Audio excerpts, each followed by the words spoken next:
ಇನ್ನು ನಗರವು ಸಿನಿಮಾದಲ್ಲಿ ಅದ್ಭುತವಾದಂಥ ಅಭಿನಯ ಮಾಡಿದಂಥ ಅತಿ ದೊಡ್ಡ ಕಲಾವಿದ ನಟ ನಾಯಕ ಇದೀಗ ನಿಧನರಾಗಿದ್ದಾರೆ ಅನ್ನೋ ಮಾಹಿತಿ ಈಗ ಬಂದಿರೋಂಥದ್ದು.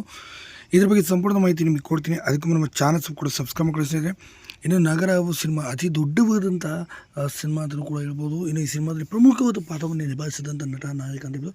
ಸುಮಾರು 250ಕ್ಕೂ ಅಧಿಕ ಸಿನಿಮಾಗಳಲ್ಲಿ ಕನ್ನಡ ಸಿನಿ ಪ್ರೇಕ್ಷಕರ ಮನಸ್ಸನ್ನು ಗೆದ್ದಿದ್ದಂಥ ಅತಿ ದೊಡ್ಡ ನಾಯಕ ಇದೀಗ ವಿಧಿವಶರಾಗಿದ್ದಾರೆ. ತೀವ್ರ ಹೃದಯಘಾತವಾಗಿ ಹೋಟೆಲ್ನಲ್ಲೇ ಮಲಗಿದಂಥ ಜಾಗದಲ್ಲಿ ಚಿತ್ರೀಕರಣ ಮುಗಿಸಿ ಮಲಗಿದ ಜಾಗದಲ್ಲಿ ಕೊನೆಯುಸಿರೆಳೆದಂಥದ್ದು.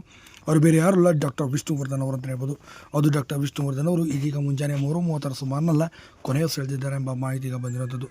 ಇನ್ನು ಸಿನಿಮಾ ರಂಗದಲ್ಲಿ ಸಾಕಷ್ಟು ದೊಡ್ಡ ದೊಡ್ಡ ಸಿನಿಮಾಗಳು ಕೂಡ ಮಾಡಿದ್ರು. ಪರ್ವ, ಯಜಮಾನ, ಸೂರ್ಯವಂಶ, ನಿಶಬ್ದ, ಪಾಪಿಗಳ ಲೋಕದಲ್ಲಿ ಹೀಗೆ ಒಳ್ಳೊಳ್ಳೆ ಬ್ಲಾಕ್ ಬಸ್ಟರ್ ಸಿನಿಮಾಗಳನ್ನು ಕೊಟ್ಟಂಥ ವಿಷ್ಣುವರ್ಧನ್ ಅವರು ಚಿತ್ರೀಕರಣವನ್ನು ಮುಗಿಸಿಕೊಂಡು ಸದ್ಯ ಮಲಗಿದಂಥ ಸ್ಥಳದಲ್ಲ ಇದೀಗ ಅವರು ಕೊನೆಯುಸಿರೆಳೆದಿರುವಂಥದ್ದು.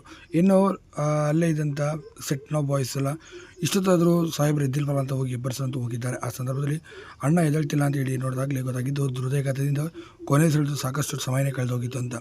ಇಡೀ ಕರ್ನಾಟಕ ಚಿತ್ರರಂಗವೇ ಆಘಾತಕ್ಕೊಳಗಾಗಿದೆ ಅಂತ ಸಹ ಹೇಳ್ಬೋದು.